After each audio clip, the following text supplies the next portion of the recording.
All right, so the other day we left Seven Lakes and went to Thomaston in the real airplane. So today we're going to try to do it in the XPlane and see how the same approach and everything goes. So we're going to go ahead and start taking off here.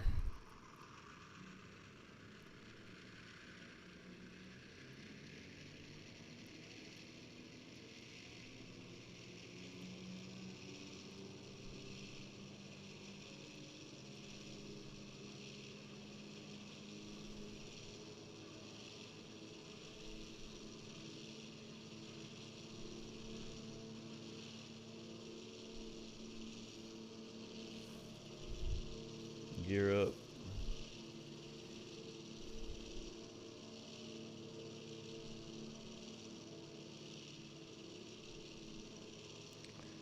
Pull it back to 30 inches.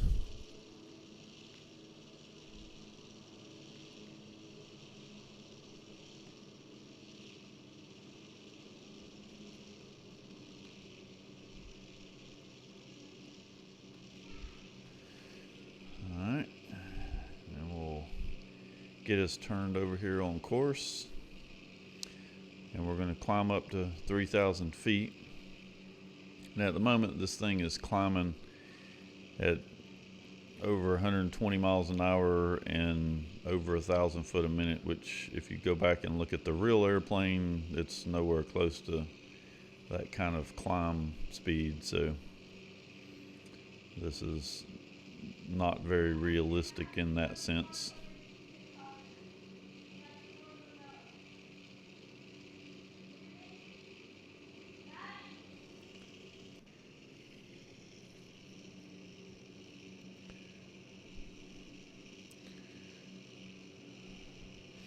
All right, so we're getting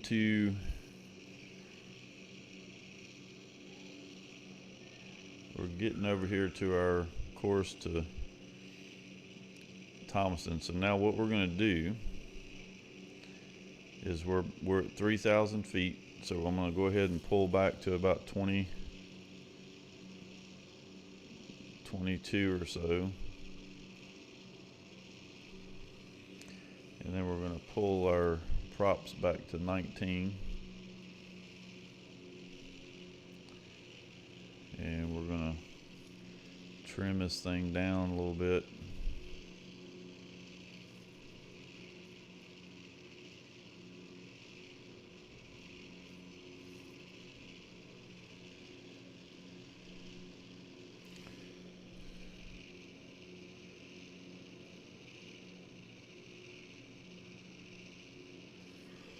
Still going to trim down.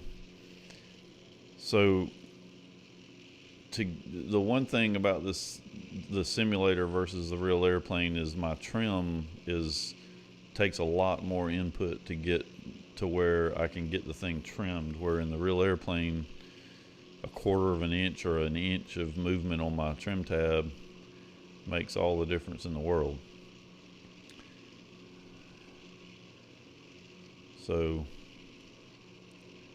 this is probably one of the most frustrating parts of flying the simulator.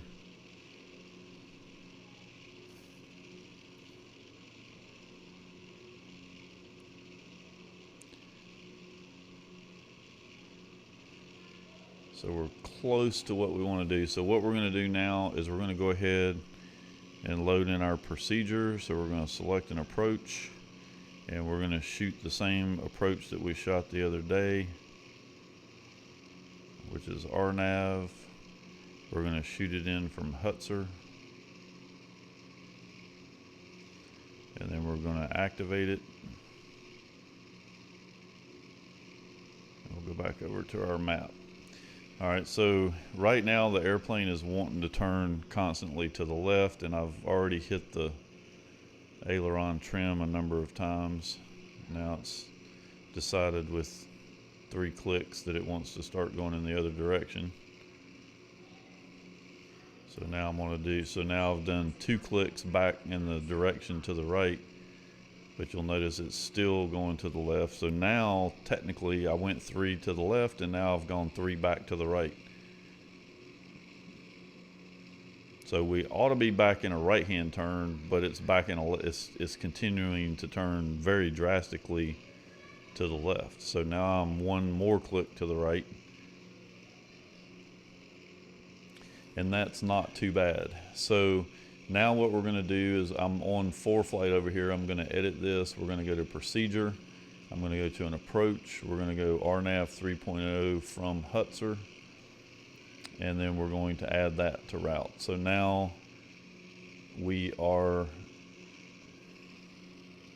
heading toward, and this thing is still turning to the right. So the one complaint that I have with the simulator, and it's, you know, you can work through it, but it's pretty irritating with the whole back and forth on the trim. So we're going to turn just a little bit more to the right here and get ourselves on course.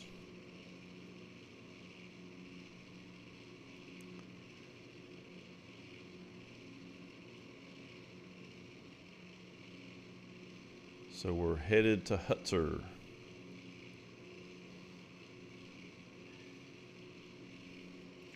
And I wish that my Beech 18 flew this way. I mean, right now we got no wind out here. A Beech 18 normally is going to fly around 150 to 160 knots. We're doing 170 knots over the ground, so it's not really performing like an actual 18 would. But I mean, that's not really that big of a deal. The big deal for me is the fact that we were in a constant right-hand turn. I went 3 turns to the left to try to straighten that out. All of a sudden it took off and started doing left-hand turns, and now all of a sudden I've gone 10 or 15 times to the right to try to trim it, and it's just now getting where it's flying halfway reasonable. Alright, so we should be flying a 202 degree heading to get to Hutzer right now. So we'll try that out there. So overall, we've got the airplane fairly trimmed out. We'll check we're on 210. We're fairly good on the DG down there on our heading.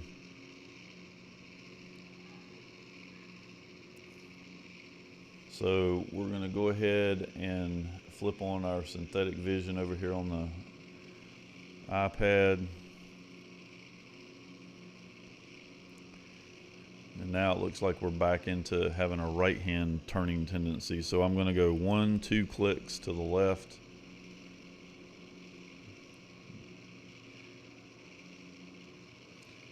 Holding our altitude pretty good. So at the moment, I'm not really having to fly the airplane. It's trimmed out pretty good. You know, it's a little bit more work doing this on the simulator than it is in a real airplane, but it's not, you know, it's not totally unflyable. You just have to.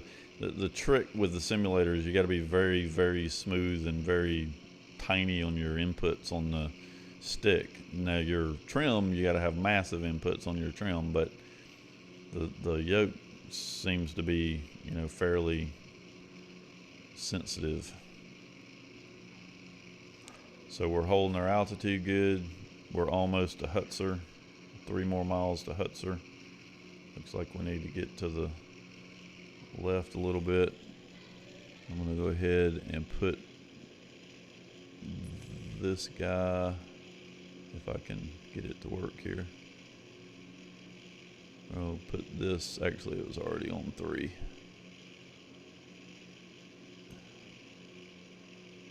So that's where we're going to be flying in a second. Right now we're to the right of course, or to the left of course.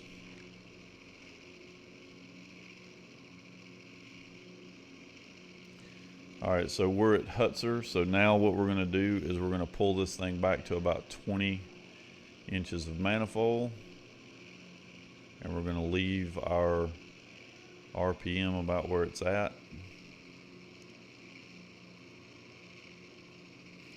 And now we're flying to Sinfo.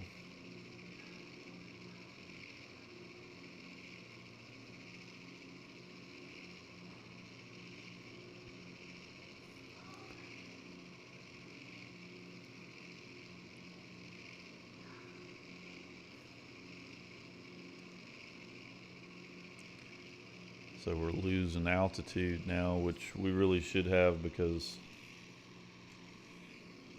I pulled back on the manifold. So we'll get that going back up there.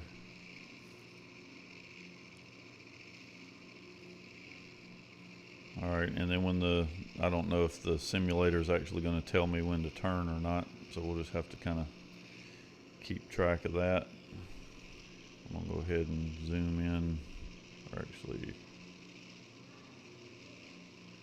zoom in a little bit there.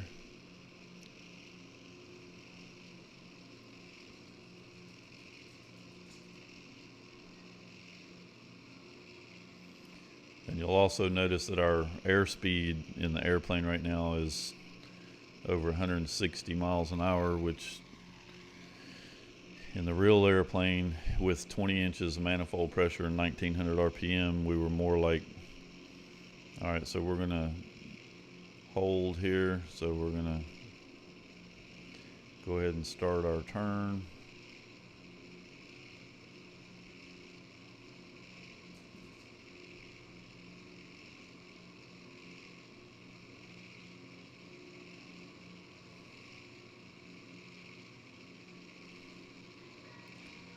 Wow, I lost a lot of altitude while I was sitting here not paying attention.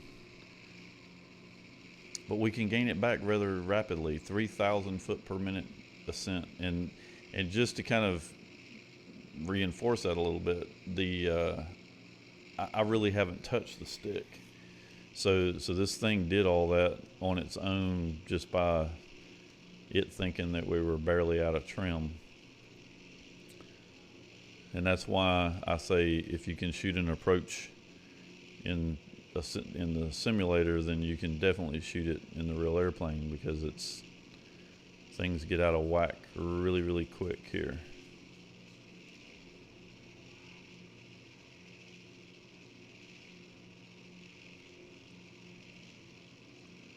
All right, so now what we're going to do, we're back to our 3,000 foot.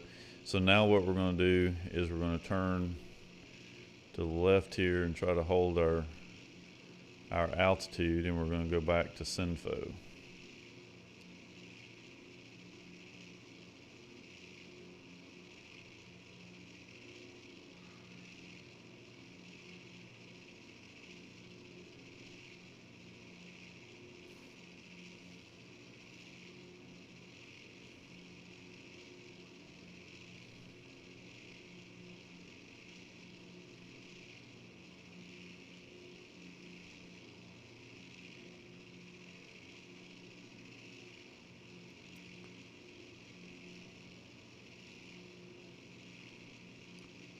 All right, so now we're going to go back around here to Sinfo.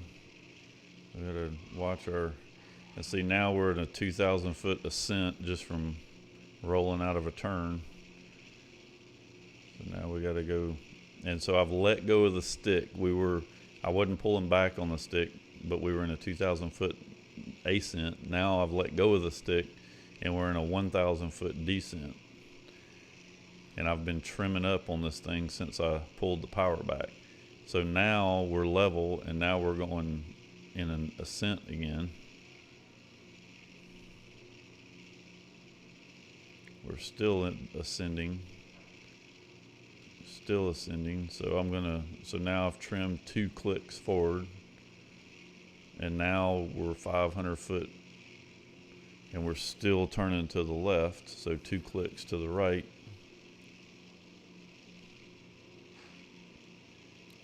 So now we're just about back over to our course, so we're going to go ahead and finish our turn here. Try not to climb.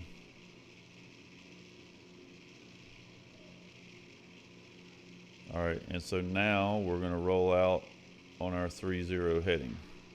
A little bit to the left, of course, so we'll keep turning just a little bit.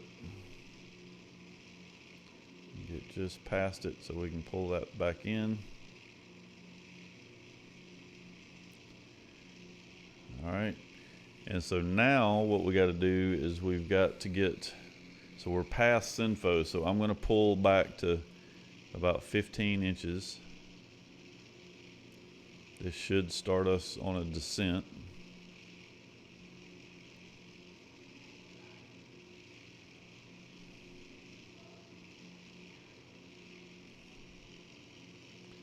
And we'll get a little bit more of a turn here, so we can pull the needle. So I've not touched the trim, so I'm doing the same thing that I did in the airplane, except that you'll notice that this thing is trying to climb on me. I'm actually having to push it forward to get it to descend. So even though I've pulled the thing back to 15 inches, I'm still climbing. So I'm having to continuously push forward on the stick here to keep this thing going down, which is not the way the airplane should be flying. All right, so we're trying to pull so now we're at 2,200 feet, so we're going to pull back on the stick just a little bit and watch it start climbing on me.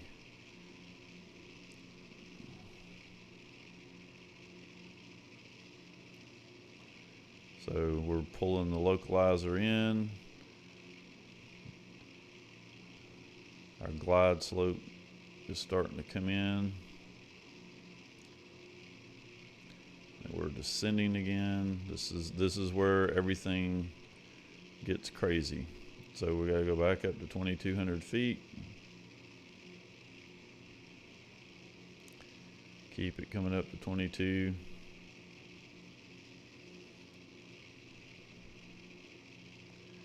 Keep it coming back up to 22. Earlier it was wanting to climb with this setup, and now it's... All right, so we're a little bit low, but we're at Pumo.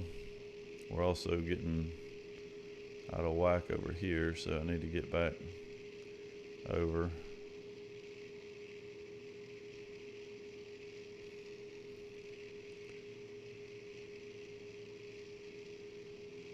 That's actually our gear, I guess.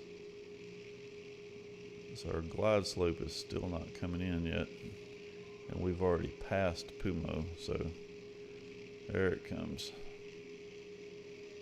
Wow. All right, so the glide slope is in. We're going to pull back on our manifold a little bit. We'll get the gear.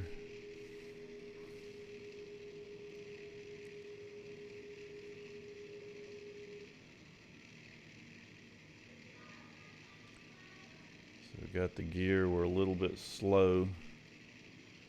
We've been fast the whole time. Now we're slow. Oh, and I'm way off on my... This is the problem I have flying this thing, is just so much to keep up with, because mainly because of the trim. Because look, right now if I let go of the trim, I let go of the stick, I'm in a 2,000 foot per minute descent, and yet I haven't actually touched the trim since I had it all trimmed up a while ago. So theoretically, I shouldn't be in any kind of a descent right now. And we're getting...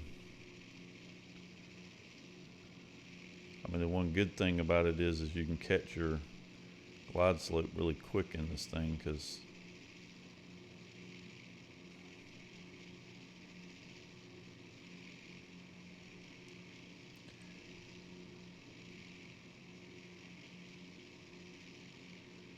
see, the funny thing is now it's not wanting to... See, I literally have been pushing forward on the stick the whole time, and the airplane has just decided on its own, even with the stick forward, that it's going to climb. So it's really difficult to get a handle on. And like right there, it just decided that it was no longer gonna. So we're way too high. I'm just gonna dive down here and get the glide slope back in, but we're way higher than we're supposed to be.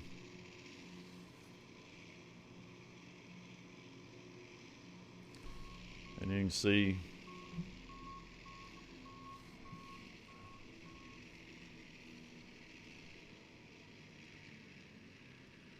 whoa. Well, totally realistic slip there.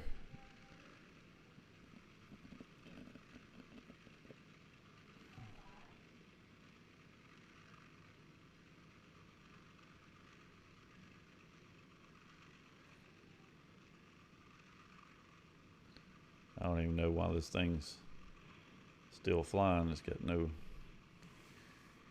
airspeed.